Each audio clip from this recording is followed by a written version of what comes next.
Hello दोस्त, लल्लू जी के classes में आप सभी का स्वागत करता हूं। आज हम देखने वाला टॉप VVI प्रश्न जो एग्जाम की दृष्टि से काफ़ी महत्वपूर्ण प्रश्न है। चलो देर ना करते हुए सीधे प्रश्न क्यों चलते हैं।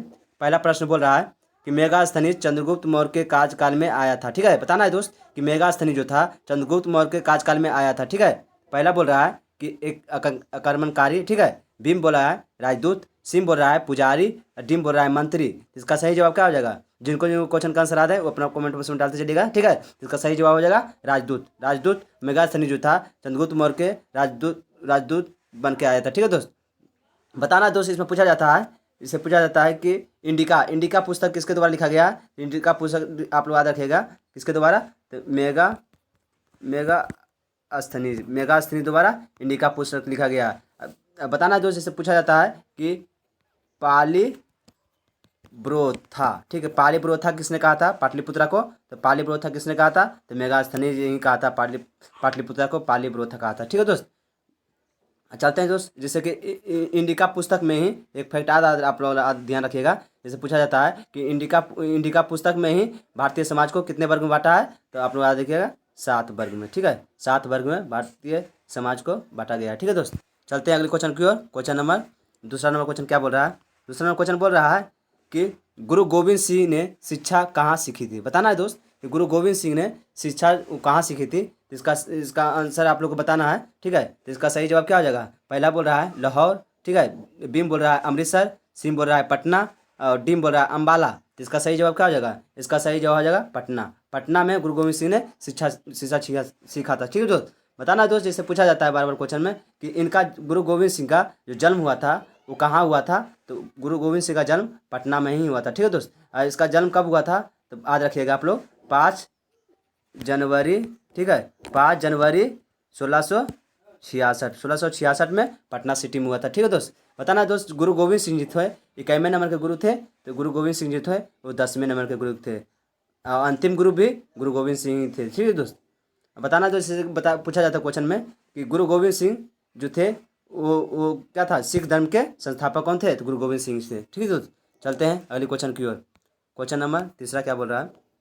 तीसरा क्वेश्चन बोल रहा है कि अमजाद अली खान किस यंत्र बजाते थे? बताना है दोस्त कि अमजाद अली खान जो थे वो किस यंत्र बजाते थे? तो ऑप्शन दिया गया है, एम दिया गया है सरोद, ठीक है, बीम दिया गया है सारंगी, सिम दिया गया है सितार और डिम दिया गया है तबला। तो इसका सही जवाब क्या हो जाएगा? इसका सही जवाब हो जाएगा सरोद। सरोद जो अमजाद अली खान था जो थे वो सरोद वादक थे। ठीक है दोस्त, बताना दोस्त। जैसे पूछा जाता है कि सरोद वादक में जो 2-3 फैक्ट आप लोग याद रखिएगा। इसमें पूछा जाता है अली, ठीक है, अली अकबर खान। ठीक है, अली अकबर खां ये भी थे सरोद वादक ही थे। ठीक है, अमजद अली खां, ठीक है, ये भी सरोद वादक था। आप लोग ध्यान रखिएगा। ठीक है, अब विश्वजीत, ठीक है, VVI क्वेश्चन है, विश्वजीत राय चौधरी। ठीक है, विश्वजीत राय चौधरी ये भी जो थे क्या थे? सरोद वादक ही थे। ठीक है दोस्त, इसमें पूछा जाता है जैसे कि, ठीक है, सरोद वादक तो हो गया। सारंगी सारंगी में आप लोग को बताना है कौन कौन थे। ठीक है, तो आप लोग याद रखिएगा, 2-3 याद रखिएगा। ठीक है, जिससे पूछा जाता है अब्दुल, ठीक है, अब्दुल रहीम खान। ठीक है, अब्दुल रहीम खान। ठीक है, और इसमें सरोद वादक एक और थे। ठीक है, गुलाम सबीर खान। ठीक है, ये समझो क्या थे? ये सारंगी वादक थे। ठीक है, सितार वादक आप लोग बताइएगा सितार वादक कौन कौन थे? तो सितार वादक में आप लोग ध्यान रखिएगा। ठीक है, सितार वादक में इसमें पंडित, ठीक है, पंडित रविशंकर, सॉरी दोस्त, पंडित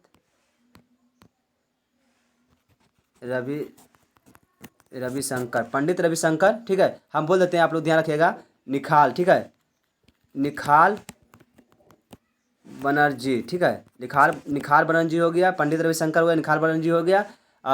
बिलियात, ठीक है, बिलियात खान। ठीक है, बंदे हसन। ठीक है, बंदे हसन। एक याद रखिएगा आप लोग।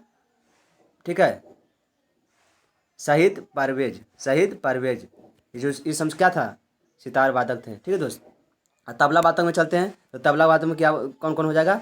तबला वादक में हो जाएगा जाकिर हुसैन। ठीक है, जाकिर जाकिर हुसैन, ठीक है। गुदाई महाराज, गुदाई महाराज, ठीक है, आप ध्यान रखिएगा।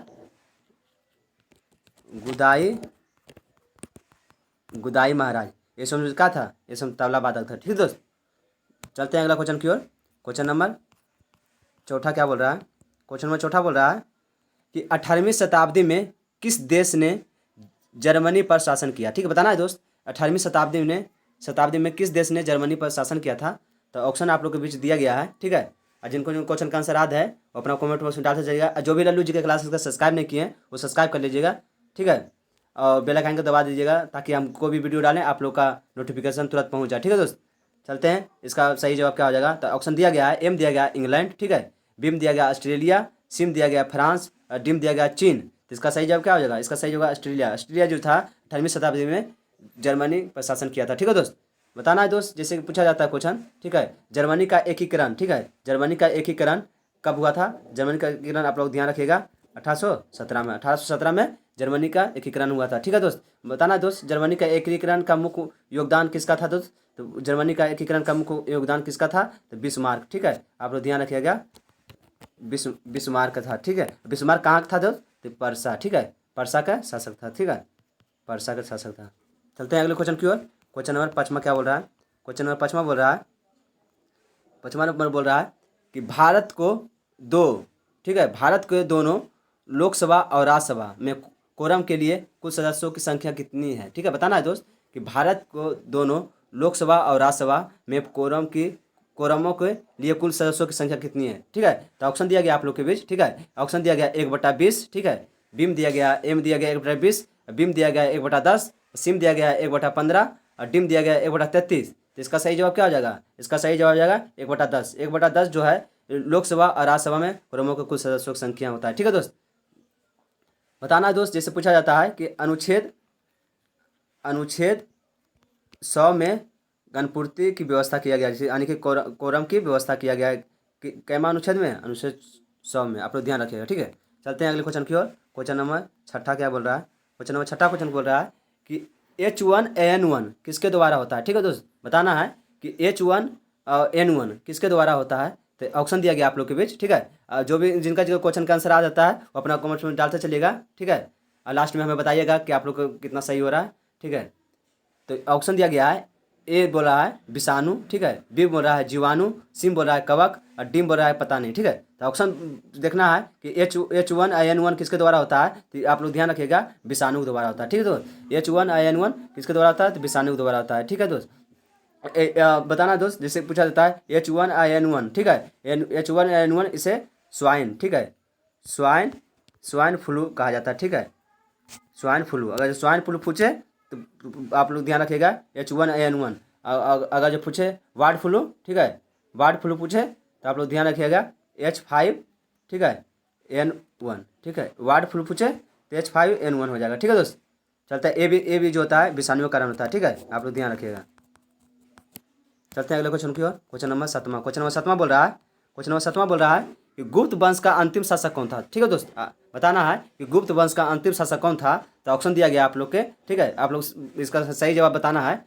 4 ऑप्शन है, ठीक है। तो ऑप्शन बताना है, एम बोल रहा है विष्णुगुप्त, ठीक है, बीम बोल रहा है स्कंदगुप्त, सिम बोल रहा है कुमारगुप्त और डीम बोल रहा है कि श्रीगुप्त। तो इसका सही जवाब क्या हो जाएगा, इसका सही जवाब हो जाएगा विष्णुगुप्त। विष्णुगुप्त था गुप्त वंश का अंतिम शासक था, ठीक है दोस्त, आप लोग ध्यान रखिएगा, ठीक है दोस्त। बताना है दोस्त, विष्णुगुप्त को किस नाम से जाना जाता था, ठीक है, विष्णुगुप्त को भानुगुप्त के नाम से भी जाना जाता है, ठीक है दोस्त, भानुगुप्त के नाम से भी जाना जाता है, आप लोग ध्यान रखिएगा, ठीक है।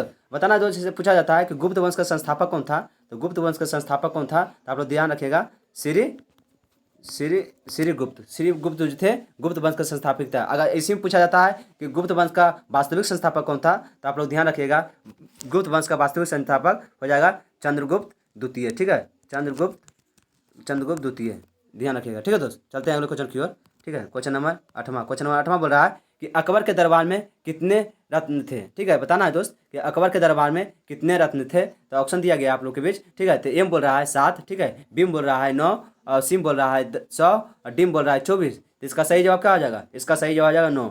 अकबर के दरबार में कितने रत्न थे, तो 9 रत्न थे, ठीक है दोस्त। अगर जो पूछे, ठीक है, कि शिवाजी के दरबार में कितने अष्टप्रधान रहते थे, तो ठीक है, तो अष्टप्रधान रहते, अष्टप्रधान पूछे तो 8 हो जाएगा किसके दरबार में, तो शिवाजी के दरबार में। और नवरत्न पूछे, ठीक है, नवरत्न पूछे तो 9 गो हो जाएगा अकबर के दरबार में। ठीक है दोस्त, चलते हैं अगली क्वेश्चन की ओर। ठीक है, अब यानी कि शिवाजी के दरबार में जो अष्टप्रधान होते थे वो 8 कवियों का समूह कहलाता था। ठीक है दोस्त, चलते हैं अगले क्वेश्चन की ओर। क्वेश्चन नंबर 9 बोल रहा है कि गोवा से पूर्व पुर्तगाल की भारत में कौन सी राजधानी थी। ठीक है, बताना है कि गोवा से पूर्व पुर्तगाल की भारत में कौन सी राजधानी थी। तो ऑप्शन दिया गया है, एम दिया गया है कोचिन, ठीक है, बिम दिया गया है मद्रास, सिम दिया गया है मुंबई और डिम दिया गया है पटना। तो इसका सही जवाब क्या हो जाएगा, इसका सही जवाब हो जाएगा कोचिन। कोचिन में था, गोवा से पूर्व पुर्तगाल की राजधानी था। ठीक है दोस्त, बताना है दोस्त, जैसे पूछा जाता है कि गोवा से पूर्व पुर्तगाल की राजधानी जो था 1502 में था। ठीक है, बताना है इसे 1510 में। 1510 में क्या हुआ था, 1510 में आप लोग ध्यान रखिएगा कि अल बुक्का ने गोवा को यूसुफ आदिल शाह से छीन लिया था। ठीक है दोस्त, चलते हैं अगली क्वेश्चन की ओर। क्वेश्चन नंबर 10 बोल रहा है, कि उत्तरी गोलार्ध में सबसे लंबी रात्रि कब होता है। ठीक है दोस्त, बताना है कि उत्तरी गोलार्ध में सबसे लंबी रात्रि कब होता है। तो ऑप्शन दिया गया है आप लोग के बीच, एम बोल रहा है जून 21, ठीक है, बिम बोल रहा है दिसंबर 22, सिम बोल रहा है दिसंबर 25 और डिम बोल रहा है जनवरी 10। ठीक है, तो इसका सही जवाब क्या हो जाएगा, इसका सही जवाब हो जाएगा दिसंबर 22। दिसंबर 22 में उत्तरी गोलार्ध में सबसे लंबी रात्रि होता है। ठीक है दोस्त, चलते हैं अगले क्वेश्चन की ओर। क्वेश्चन नंबर क्या बोल रहा है, क्वेश्चन नंबर 11 बोल रहा है कि चंपारण सत्याग्रह कब आरंभ हुआ था। ठीक है दोस्त, बताना है कि चंपारण सत्याग्रह जो हुआ था वो कब आरंभ हुआ था। तो ऑप्शन दिया गया है। ठीक है, एक चीज़ आप बता देना चाहता हूँ, जो भी क्वेश्चन लालू जी के क्लासेस का सब्सक्राइब नहीं किए हैं, ठीक है, वो सब्सक्राइब कर लीजिएगा, अपने दोस्तों को शेयर कर दीजिएगा। ठीक है दोस्त, और जितना हम क्वेश्चन 15 क्वेश्चन जो हम लाते हैं डेली का बेस्ट क्वेश्चन है, जो VVI क्वेश्चन है, कहीं ना कहीं एग्जाम में पूछा गया क्वेश्चन है। ठीक है, आप लोग इसको रट्टा मार लीजिएगा। ठीक है, फालतू क्वेश्चन हम एक भी नहीं लाते हैं, जो भी क्वेश्चन है रियलिटी है। ठीक है, जो एग्जाम आने की संभावना भी है और एग्जाम में पूछा गया भी प्रश्न है। ठीक है दोस्त, तो इसका सही जवाब क्या हो जाएगा, इसका सही जवाब हो जाएगा, ऑप्शन दिया गया है 1929। ठीक है, एम दिया गया 1929, बिम दिया गया है 1917, सिम दिया गया है 1857 और डिम दिया गया है 1946। तो इसका सही जवाब क्या हो जाएगा, इसका सही जवाब आ जाएगा 1917। 1917 में चंपारण में सत्याग्रह का प्रारंभ हुआ था। ठीक है दोस्त, बताना है दोस्त, जिसे पूछा जाता है कि अगर जो पूछे कि भारत में प्रथम सत्याग्रह किसने शुरू किया था, तो भारत में सबसे पहले सत्याग्रह महात्मा गांधी ने शुरू किया था। कहाँ किया था, तो चंपारण में किया था। चंपारण कहाँ है, तो बिहार में। आप लोग ध्यान रखिएगा। ठीक है दोस्त, बताना है दोस्त, जैसे कि सत्याग्रह जो हुआ था बिहार में, वह किसके लिए होता, तो नील की खेती के लिए होता। ठीक है दोस्त, नील की खेती के लिए हुआ था। इसमें तीन कठिया पद्धति लागू किया गया था। ठीक है दोस्त, इसमें अंग्रेजों द्वारा यानी कि 1 बीघा जमीन में 3 कट्ठा, ठीक है, तीन कट्ठा नील की खेती करनी होती थी। ठीक है दोस्त, चलते हैं अगले क्वेश्चन की ओर। वर्मा नंबर क्वेश्चन क्या बोल रहा है, वर्मा नंबर क्वेश्चन बोल रहा है कि उत्तर प्रदेश का राजकीय फूल क्या है। बताना है दोस्त कि उत्तर प्रदेश का राष्ट्रीय फूल क्या है। तो एम दिया गया है कमल, ठीक है, बिम दिया गया है पलाश, ठीक है, सिम दिया गया है गुलाब, डिम दिया गया है इनमें से कोई नहीं। तो इसका सही जवाब क्या हो जाएगा, इसका सही जवाब हो जाएगा पलाश। पलाश जो था उत्तर प्रदेश के राजकीय क्या है, फूल है। ठीक है दोस्त, बताना है दोस्त, जैसे पूछा जाता है कि अगर जो पूछे कि उत्तर प्रदेश के राजकीय पशु क्या है, तो आप लोग ध्यान रखिएगा सारस। ठीक है, सारस जो है उत्तर प्रदेश के राष्ट्रीय पशु हो जाएगा। ठीक है, अब सॉरी दोस्त, पक्षी हो जाएगा। पक्षी जो पूछे तो सारस हो जाएगा, और पशु पूछे तो बारहसिंगा। ठीक है, बारहसिंगा हो जाएगा। ठीक है दोस्त, चलते हैं अगले क्वेश्चन की ओर। क्वेश्चन नंबर 13 क्वेश्चन क्या बोल रहा है, क्वेश्चन नंबर 13 बोल रहा है कि भारत में प्रथम ऊनी कपड़ों की मिल कहाँ खोली गई थी। बताना है दोस्त कि भारत में प्रथम ऊनी कपड़ों का मिल कहाँ खोली गई थी। तो ऑप्शन आप लोग के बीच दिया गया है, 4 ऑप्शन है। ठीक है, इसका सही जवाब आप लोग को बताना है। तो एम दिया गया है पानीपत, ठीक है, बिम दिया गया है लुधियाना, सिम दिया गया कानपुर, डिम दिया गया आगरा। तो इसका सही जवाब क्या हो जाएगा, इसका सही जवाब क्या हो जाएगा आप लोग बताइएगा, इसका सही जवाब क्या हो जाएगा। ठीक है, तो इसका सही जवाब हो जाएगा, ठीक है, इसका सही जवाब आप लोग बताइएगा दोस्त, इसका सही जवाब कानपुर में जो था प्रथम ऊनी कपड़ों का मिल खोला गया था। ठीक है दोस्त, बताना है दोस्त, जिससे पूछा जाता है कि चलते हैं अगले क्वेश्चन की ओर। क्वेश्चन नंबर 14 क्वेश्चन क्या बोल रहा है, क्वेश्चन नंबर 14 बोल रहा है कि जलियांवाला बाग कहाँ हुआ था। ठीक है, तो जलियांवाला बाग जो हुआ वो कहाँ हुआ था। तो एम बोल रहा है कि लुधियाना, ठीक है, बिम बोल रहा है रोहतास, सिम बोल रहा है अमृतसर, डिम बोल रहा है दिल्ली। तो इसका सही जवाब क्या हो जाएगा, इसका सही जवाब हो जाएगा अमृतसर में जलियांवाला बाग हत्याकांड हुआ था। ठीक है दोस्त, अब बताना दोस्त जलियांवाला बाग हत्याकांड कब हुआ था। तो 13 अप्रैल 1919 में। जलियांवाला बाग हत्याकांड कब हुआ था? 13 अप्रैल 1919 में। आप लोग ध्यान रखिएगा, ठीक है दोस्त। बताना है दोस्त, इसमें पूछा जाता है कि ठीक है, जलियांवाला बाग हत्याकांड हुआ था, किसने ऑर्डर दिया था गोली चलाने के लिए? तो आप लोग ध्यान रखिएगा, जनरल ओडायर। जनरल ओडायर जो था, जो आदेश दिया था गोली चलाने के लिए, ठीक है। अब बताना है दोस्त, जिससे पूछा जाता है कि इसका अध्यक्षता यानी कि इसका कमेटी कौन सा था? Hunter committee. हमें हंटर कमेटी का गठन किया गया था। हंटर कमेटी का गठन किया गया था। तो उस समय इसका अध्यक्षता कौन कर रहे थे? तो इसका अध्यक्षता कर रहा था मदन मोहन मालवीय, ठीक है, मदन मोहन मालवीय। आप लोग ध्यान रखिएगा दोस्त। आप हम लिख नहीं पाते हैं इसलिए कि क्या स्पेस कम है, ठीक है, लिखने में ज़्यादा दिक्कत होता है, ठीक है दोस्त। आप लोग मैनेज कर लीजिएगा, ठीक है। चलते हैं अगले क्वेश्चन की ओर। क्वेश्चन नंबर 15वां नंबर क्वेश्चन क्या बोल रहा है? आज का लास्ट क्वेश्चन है दोस्त। जो भी लल्लू जी के क्लास सब्सक्राइब नहीं किए दोस्त, सब्सक्राइब कर लीजिएगा, ताकि आप लोग के बीच सही समय पर नोटिफिकेशन पहुंचते रहे। और जितना भी क्वेश्चन हम 15 क्वेश्चन देते हैं, डेली का 15 क्वेश्चन आप लोग आदर करिएगा, ठीक है दोस्त। सब एकदम एक जो डेट VVI क्वेश्चन है, जो आप लोग के बीच चुन चुन के लाते हैं, एग्जाम में कहीं ना कहीं पूछा गया क्वेश्चन है, ठीक है दोस्त। आप लोग इस वजह से जैसा अमल कीजिएगा। आप जो भी प्रश्न देते हैं एकदम रट्टा मार लीजिएगा, दिमाग में हमेशा मुंह पर रहना चाहिए सब क्वेश्चन, ठीक है। तो आप लोग बताइएगा कि क्वेश्चन 15 नंबर में बोल रहा है कि जरवा, ठीक है, जरवा जनजाति कहाँ पाए जाते हैं, ठीक है। बताना है दोस्त कि जरवा जनजाति जो था वो कहाँ पाए जाते हैं। तो ऑप्शन दिया गया आप लोग के बीच, ठीक है। ऑप्शन ए बोला गया बिहार, ठीक है, बी बोला गया उड़ीसा, सी बोला गया नागालैंड, डी बोला गया अंडमान, ठीक है। तो इसका सही जवाब क्या हो जाएगा? इसका सही जगह अंडमान। अंडमान में जरवा जनजाति पाए जाते हैं, ठीक है दोस्त। चलो दोस्त, आज का क्वेश्चन समाप्त होता है, ठीक है। जो भी लल्लू जी के क्लास सब्सक्राइब नहीं किए हैं, सब्सक्राइब कर लीजिएगा, ताकि आपको सही समय पर नोटिफिकेशन पहुंचते रहे। अपने दोस्त को शेयर कर दीजिएगा और हमें कमेंट बॉक्स में बताइएगा कि आज का क्लास कैसा लगा, ताकि हमें भी मोटिवेशन मिलते रहे कि आप लोग का किस तरह से और मेहनत हम करें, ताकि आप लोग का एग्जाम करेक्ट कर जाए, ठीक है दोस्त। चलो मिलते हैं कल दोस्त, इसी जलवा इसी जोश के साथ मिलेंगे, ठीक है। जय हिंद, जय भारत।